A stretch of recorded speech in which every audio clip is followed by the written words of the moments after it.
Bienvenidos al podcast De Regreso al Hogar, un espacio donde exploramos las claves para vivir con propósito y sabiduría, conducido por el Dr. David Ormachea y el pastor José Bravo. Acompáñanos en este viaje de aprendizaje y crecimiento espiritual.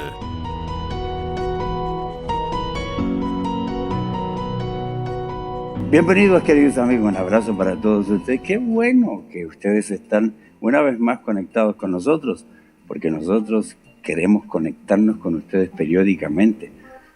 Ponga información en su agenda de a qué hora puede ver este programa, nuestro podcast, para que sepa que a veces tenemos la continuación de una temática, nos queda muy poco tiempo en una y queremos seguir en otra, así que planifique escucharnos constantemente porque estamos contestando preguntas que otros no pueden, no quieren o no deben contestar. Bienvenido querido José Bravo. Muchas gracias, mi querido pastor. Aquí estamos en nuestro podcast de Regreso al Hogar, donde nos atrevemos a contestar preguntas difíciles que otros no se atreven, no pueden, no quieren o no deben. Hoy nosotros no queremos. Ha sido todo por hoy. Muchas gracias. Hoy día no queremos. Cansado. Así que tanta muchas gracias. Tanta pregunta. Tanta ignorancia. Así que hoy no respondemos nada. Ha sido todo por hoy. Que les vaya bien. No, mi pastor, quedamos pendientes en uno de nuestros capítulos. En el anterior quedó pendiente. Estuvimos hablando acerca de la consejería, de los extremos de la consejería. Solo psicológica o solo espiritual. Los dos extremos, debido a que uno de nuestros auditores experimentó los dos extremos. Un pastor por un lado lo mandó a orar y otro lo perfiló completo y hasta lo diagnosticó con un dispersa, una pequeña dispersión. Pero ya la diagnosticó en un par de minutos. Debido a eso es que le pregunté por su libro y en el capítulo anterior usted me habló de los 5 pasos que usted enseña en el libro El Asesor Familiar. Quisiera que en este podcast tratemos cada uno de esos asuntos para que podamos ayudar a nuestros amigos que nos hacen preguntas, pero también a tantos pastores que nos escuchan, que escuchan nuestras enseñanzas y que escuchan cada uno de los capítulos de nuestro podcast. Sí, cuando estábamos en Estados Unidos, luego regresamos a Ecuador, teníamos unos jóvenes a los cuales yo pastoreaba y un matrimonio joven. Cuando salimos se habían casado recién, nos fuimos a los Estados Unidos y luego la chica era maltratada por este muchacho. Se casaron y era maltratada y el tipo era súper celoso. Entonces cuando él se iba a trabajar no quería que ella salga de la casa porque le daba celos. Entonces en algunas ocasiones que ella tuvo que salir, él se enojó tanto que empezó a utilizar herramientas para intimidarla. Entre eso, ella estaba embarazada ya de su primer bebé y le tenía terror a las arañas. El tipo compró una tarántula y se la puso en el vientre. Y empezó a causarle así una serie de daños. Estoy hablando de personas dentro de la iglesia, es decir, que uno no se imagina que estas cosas pueden ocurrir. Pero eso es lo más doloroso. Sí, porque existe tanta inmadurez. La gente llega a la iglesia con problemas y si los pastores, si las congregaciones no tienen un sistema de evaluación, de ayuda, de un proceso sistemático de ayuda para poder mejorar la vida de las personas, obviamente se mantienen cantando, orando, sirviendo, ayunando y viviendo mal. Entonces, nos dijeron cuando regresamos de Estados Unidos, ¿sabes qué? Preguntamos por ello, dice, está en un hospital psiquiátrico, católico, no dejan entrar a ningún evangélico. Yo hubiera hecho lo mismo. Claro, porque ellos entendían que el evangelio o el mundo evangélico había provocado... Y lo provocó. Y lo provocó. ¿Por qué? Porque ella comenzó con ataques de pánico, empezó con todo un proceso psicológico destructivo. Empezó a tener temores y se fue agravando, y entonces le llevaron para que oren por ella. Normal, tenemos que orar. Más oración, grupos de oraciones, gente alrededor orando, donde alguien que expulsaba demonios. Entonces, imagínate el proceso de una persona que tiene un problema psicológico. ¿Ya? Entonces, todo el proceso, hasta que luego pues ya llega un exorcismo, y varias personas gritando alrededor, en el nombre de Cristo, y la persona en su problema psicológico. Tremendo. Es como si tú tienes un dolor por cálculos renales, y todos se ponen a empujarte, que te duele aquí, que te duele aquí. Y te matan. Demonio del dolor, fuera. Exactamente. Entonces, todo ese sistema le llevó a que se ponía a hablar en lenguas en la iglesia a ella, porque todo empieza a desviarse. Y luego empezó a decir que era la Virgen María. Ahí entonces la llevaron a un psiquiatra y la internaron en un hospital psiquiátrico, los padres que no eran cristianos. Y en este entonces lugar católico prohibían la entrada a todo evangélico. Para nosotros fue un dolor muy grande, porque eran discípulos lindísimos, ella más que nada. Él se casó con un muchacho que no era tan maduro ni era de la iglesia. Y bueno, la fuimos a ver, nos permitieron entrar a nosotros. Y fue lindo que haya pasado por todo un proceso de ayuda psicológica, psiquiátrica, para poder salir del daño que le causó la espiritualización de la vida, no la espiritualidad. Muy bien definido, pastor. Entonces, ese es un serio problema. Por eso, todo pastor debe prepararse. Pastor, unas palabras para ustedes. Si usted no está capacitado para aconsejar bíblica y profesionalmente, por amor a las personas no lo haga. No espiritualice la vida. Si alguien está manejando mal sus finanzas, es comprador compulsivo, es una persona que no ahorra, que no tiene presupuesto, ninguna cantidad de oración va a cambiar la situación de esa persona. Tengo que darle un curso para que administre su dinero. Dios no es alguien que podemos manipularle y decir, mira, este querido hermano hizo un enredo de su vida, compra tonterías que no necesita, por favor, sánale la mente para que aprenda. No, tengo que darle un curso. Entonces lo mismo ocurre con toda situación en la vida. Entonces, pastor, por favor, si no sabe cómo aconsejar, no aconseje. Busque a pastores con la capacidad de hacerlo y mande a sus miembros allá, hable con el pastor. Dígale, yo tengo miedo que se vaya el miembro de la iglesia, pero un buen pastor consejero le va a decir, no hay problema, yo le aconsejo y la persona vuelve a su iglesia. Pero también el problema es que si usted no está capacitado y sigue tratando de dar consejería, su consejería va a perjudicar la vida de las personas. En el libro lo que hago es, yo dije, bueno, la gran mayoría de los pastores nunca ha tomado un curso de consejería, esa es la verdad. Y es la verdad. La gran mayoría de los pastores nunca ha tomado un curso de consejería. Muchos pastores nunca han pasado por un programa de educación teológica de 2, 3, 4 años. La gran mayoría de los pastores no ha pasado por instrucción teológica. Con mayor razón, no han pasado por instrucción de consejería. Algunos que han estado en institutos bíblicos le han dado una materia por aquí, otra por allá de consejería familiar, eso es todo. Y no es suficiente. No, es solamente una materia que fue tomada allí.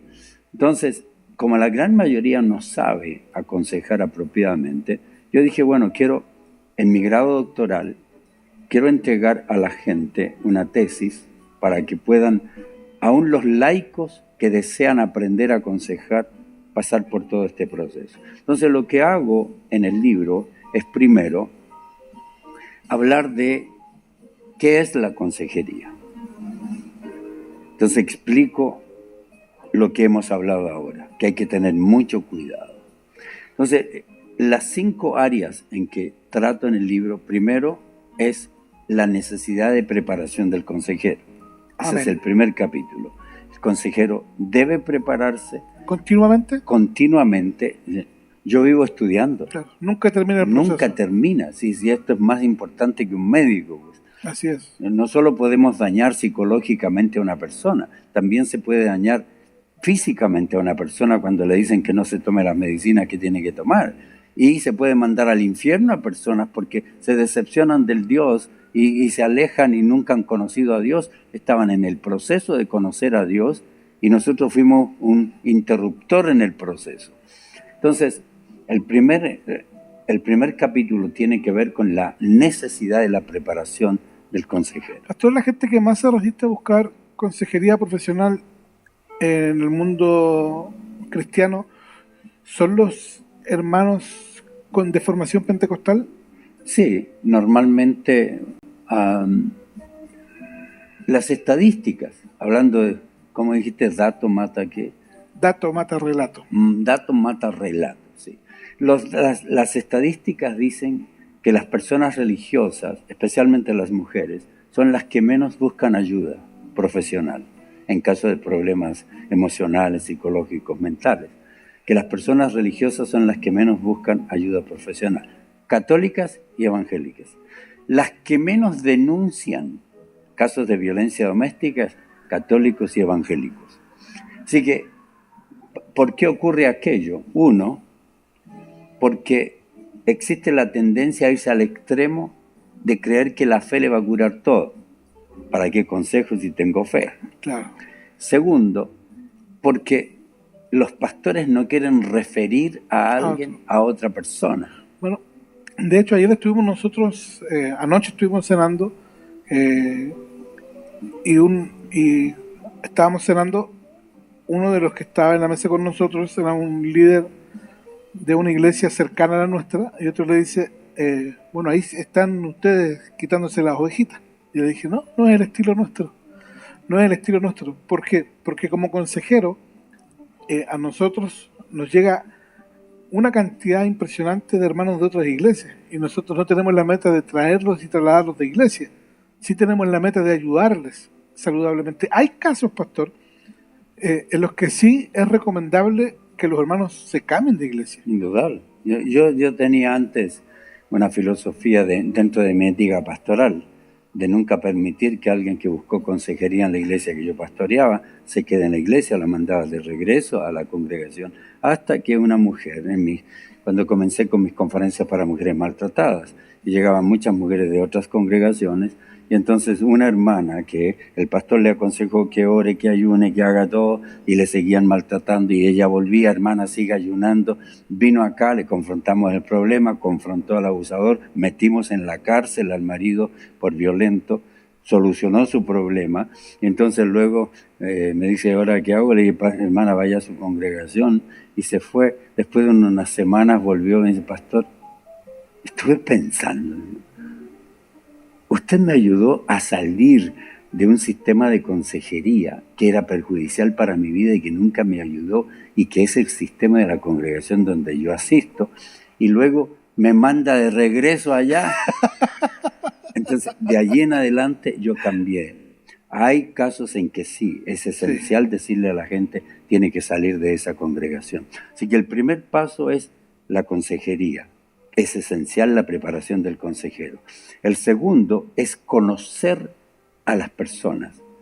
Cada persona es diferente. Yo tengo que prepararme para conocer cómo saber cuál es la necesidad de la persona. La persona viene a contar su idea de necesidad, su concepción de su necesidad. Pero si la persona tuviera razón, ¿para qué me busca a mí? Así es. Entonces, si me viene a comunicar aquello, yo como consejero tengo que saber, empezar a hacer preguntas para saber de dónde viene esto.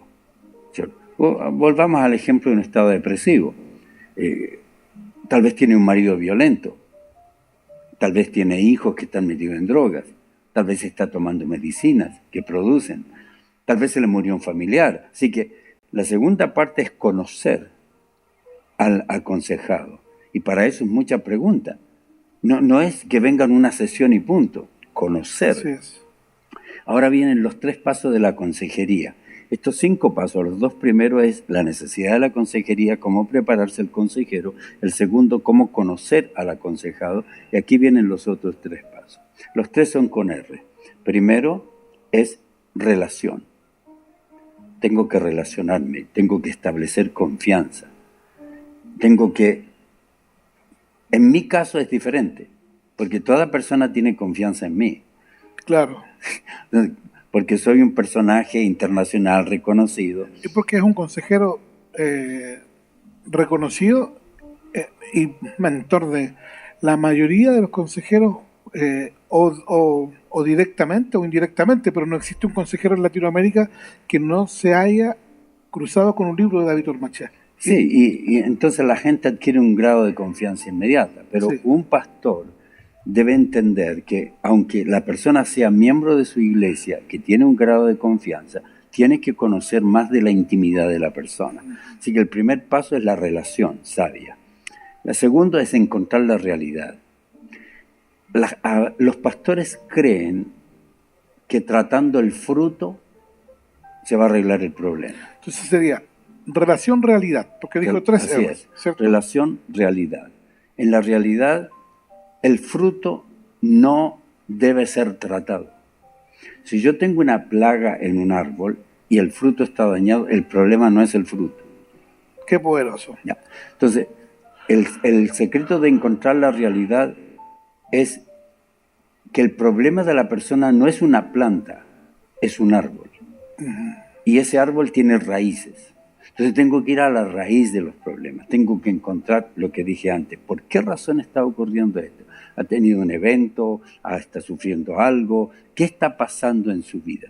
Entonces cuando encuentro la raíz del problema, que puedo tomar mucho tiempo, en mi caso obviamente yo tengo mucha experiencia, yo con preguntas clave ya llego a la raíz del problema lo antes posible. Es asunto de experiencia, de expertise en la temática. Y entonces pasamos por relación, realidad y finalmente responsabilidad. ¿Ya? ¿Qué hace el pastor no preparado? Viene alguien, le dice, tiene problema, le entrega la responsabilidad inmediatamente. No pasó por el proceso, no conoce la raíz y le entrega responsabilidad inmediatamente a una persona que no tiene la capacidad para cumplir esa responsabilidad. Por eso le está buscando a él. Qué poderoso. Ya. Si la persona tuviera la capacidad de hacerlo, no me buscaría. Ya. Pero yo no. Entonces, hay quienes entregan la responsabilidad espiritualizada. Hermana, ore, ayune. Le entregó una responsabilidad que la persona sabe lo que tiene que hacer, que lo ha estado haciendo sin duda, pero que no ha producido solución porque Dios no quiere hacer un milagro. Entonces, la responsabilidad ahora es que yo le haya preparado para que dé los pasos apropiados. Hemos tenido, por ejemplo, en consejería que tú has estado presente, donde yo he estado, donde yo entrego responsabilidades casi inmediatamente. Sí. ¿Pero por qué? Porque conozco la situación, sé lo que tiene que hacer. Cuando la persona me cuenta un problema, que tiene un problema X, ya mi mente ha trabajado con tantos problemas que inmediatamente, como un escaneo, mi mente va a la raíz de los problemas. Pero un pastor que no está acostumbrado a esto, tiene que pasar por todo este proceso para poder entregar responsabilidades. La responsabilidad va de la responsabilidad espiritual, de tener confianza en el Señor, de buscar la ayuda divina, de tener confianza que el Espíritu Santo le va a guiar. Va en la responsabilidad emocional, que la persona aprenda a manejar sus emociones, que emocionalmente no va a arreglar sus problemas, y va en la responsabilidad de entregar pasos concretos para que la persona inicie algo y pueda terminar. ¿Cuántos años de consejero, pastor? A ver, yo creo, digamos, dependiendo, yo he aconsejado creo que casi toda mi vida. Hay algo lindo, algo lindo, sí, hay algo lindo que el Señor me dio. Yo empecé a predicar a los 15 años, pero ya a esa edad me buscaban jóvenes mayores que yo. Entonces siempre estuve a un nivel más maduro, pero ya aconsejar así en forma más profesional, cuando empecé a tener problemas con mi esposa y tuve que buscar soluciones para mi propia vida, cuando busqué soluciones para mi propia vida, encontré que eran efectivas las soluciones, la gente me preguntó qué hacía, le dije lo que hacía y ahí empezó todo un proceso. Porque le pregunto esto primero por la larga experiencia como consejero que tiene, y yo llevo desarrollando el Ministerio de la Consejería hace por lo menos 12, 15 años por ahí. Cuando lo que dice usted es muy cierto, la experiencia hace que cuando la gente entra a la oficina, los primeros minutos cuente la historia, en algunos casos yo digo, no me la cuentes, yo te la voy a contar. Y le empiezo a relatar, y pasa esto, y esto, y esto, y esto, y esto. Le digo, esto que te estoy diciendo no es profético. No vaya a pensar ahora el pastor tiene una visión profética y me escaneó en un minuto, no. Es parte de la experiencia como consejero. Es como cualquier médico. Es claro. Sí, Es así. un médico que está acostumbrado a tratar enfermedades, ya cuando ve algo ya sabe lo que está pasando. Cuando no sabe tiene que hacer todos los exámenes pertinentes, pero hay muchas cosas que puede identificar con mayor facilidad. Con mayor facilidad. Me pasó con un dermatólogo. Tenía unas pequeñas empujas en la piel y fue un dermatólogo. El dermatólogo me dio un montón de cremas, no me hicieron efecto. Busqué uno más experto. Me dijo, esa cuestión es sencilla. Me atendió menos de 5 minutos, pastor. Me dijo, llevo años en esto. Era un dermatólogo ya experimentado. Y esto es por esto. Estas cremas en una semana vas a estar bien. Si no estás bien, me dijo, entonces la próxima consulta tú vienes y yo no te la cobro. Y no fue necesaria la segunda consulta.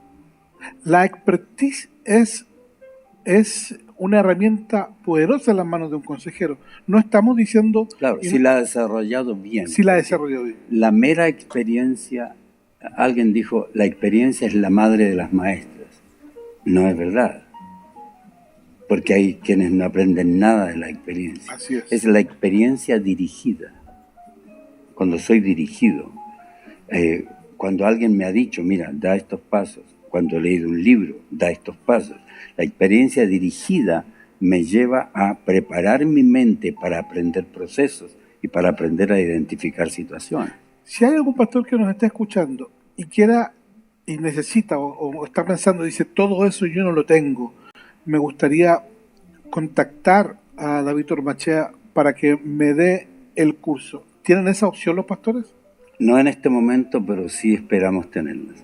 Yeah. Lo que tienen es la posibilidad de adquirir el libro y estudiar, y lo otro es estudiar cada temática. Es decir, el pastor quiere aprender sobre adulterio porque está tratando casos de adulterio en su congregación, tiene que comprar mi libro Adulterio, porque la gran mayoría o todos mis libros son cursos específicos de consejería sobre una situación en particular, la disciplina de los hijos, la violencia doméstica, la vida sexual.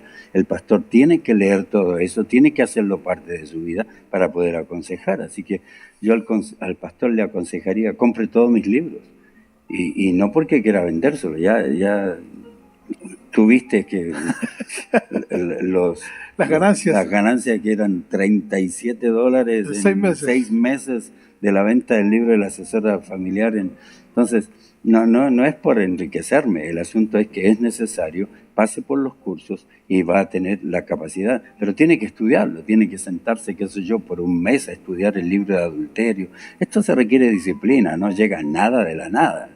Todo es un proceso, así que si usted tiene, a ver, primero me dirijo a aquellos que tienen el anhelo y el interés de ser consejeros, porque hay personas que tienen el anhelo. En mi caso, pastor, yo no tuve el anhelo. Mi historia se parece mucho a la de usted respecto de cómo fui avanzando en el camino de la consejería. Yo estaba resolviendo mis propios conflictos. Por supuesto, encontré ayuda en usted, pero nunca yo pensé o divisé en algún momento de mi vida voy a tener una oficina de consejería, en algún momento de mi vida yo voy a dar conferencias para matrimonios como lo he tenido que hacer. Nunca lo planifiqué, eso no lo planifiqué, eso es resultado de haber ido sanando áreas de mi vida que las personas lo notan, y como ellos lo notan y están pasando un proceso similar, buscan ayuda y uno comienza a compartir todo lo que uno aprendió en ese proceso. Y además hay otra cosa importantísima, es la presencia del Espíritu de Dios. Amén. Los dones que Dios te ha dado. No todo pastor tiene la capacidad de aconsejar. Eso Amén. Tienen que entenderlo.